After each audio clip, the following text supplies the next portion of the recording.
Our research is directed at something that no conventional lower limb prosthesis can do today.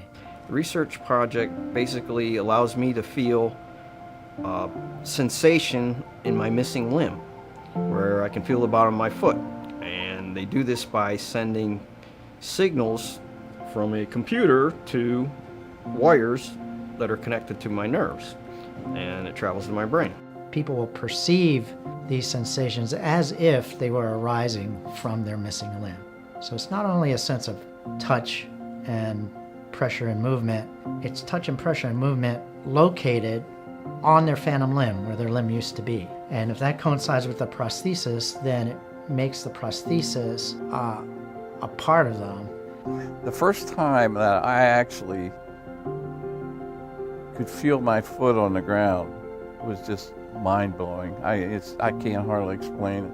I've gone through all the technology of the prosthetic legs, but now it actually feels like my toes are moving. It feels like when my heel hits the ground, I can feel it. One of our laboratories takes advantage of virtual reality system that we have in place. This is a system that simulates walking in the real world.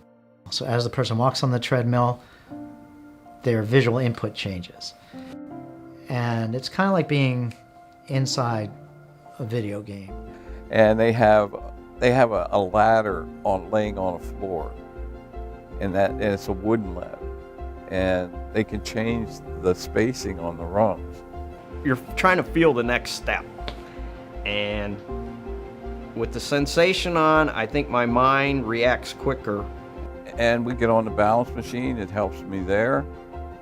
I can actually feel like I'm pushing down on both feet, even though nothing's happening with the prosthetic. I can feel it. I couldn't ask for a better team. I mean, these people are great.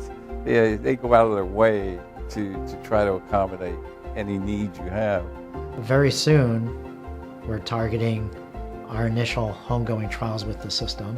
One of our longer-term goals is to take what we learn now with traumatic amputees and translate it to other disease states, particularly people who may have lost a limb due to diabetes.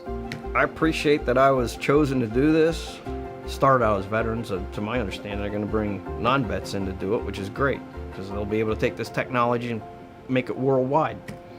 I just hope people that are missing arms and legs can benefit from what we're learning now.